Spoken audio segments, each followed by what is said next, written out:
Hi ಎಲ್ರಿಗೂ ನಮಸ್ಕಾರ. Good morning. ಇವತ್ತು ಬೆಳಗ್ಗೆನೇ ಕುಕ್ರಳ್ಳಿ ಕೆರೆಗೆ ವಾಕ್ ಹೋಗಿ ಬಂದು ಕಾಫಿ ಕುಡಿದೆ. ನಂತರ ಮಕ್ಳಿಗೆ ಪ್ರೋಟೀನ್ ಡ್ರಿಂಕ್ ಮಾಡಿದೆ.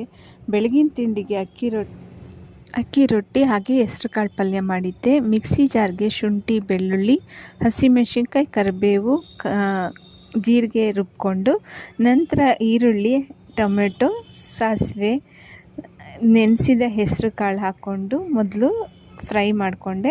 ನಂತರ ಇದಕ್ಕೆ ರುಬ್ಬಿದ ಮಿಶ್ರಣ, ಹಸಿಮೆಣಸಿನ್ಕಾಯಿ, ಶುಂಠಿ, ಬೆಳ್ಳುಳ್ಳಿ ಪೇಸ್ಟ್ ಹಾಕಿ ನಂತರ ಅದಕ್ಕೆ ಉಪ್ಪು, ಅರಿಶಿಣ ಹಾಗೆ ಸಾಂಬಾರ್ ಪೌಡರ್ ಹಾಕಿ ಚೆನ್ನಾಗಿ ಕಲಿಸ್ಕೊಂಡೆ.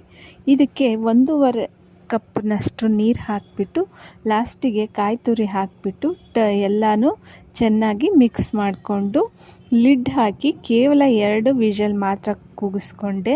ನಂತರ ಬಿಸಿ ಬಿಸಿ ಅಕ್ಕಿ ರೊಟ್ಟಿ, ಹೆಸ್ರು ಕಾಳು ಪಲ್ಯ ರೆಡಿ. Please like, share.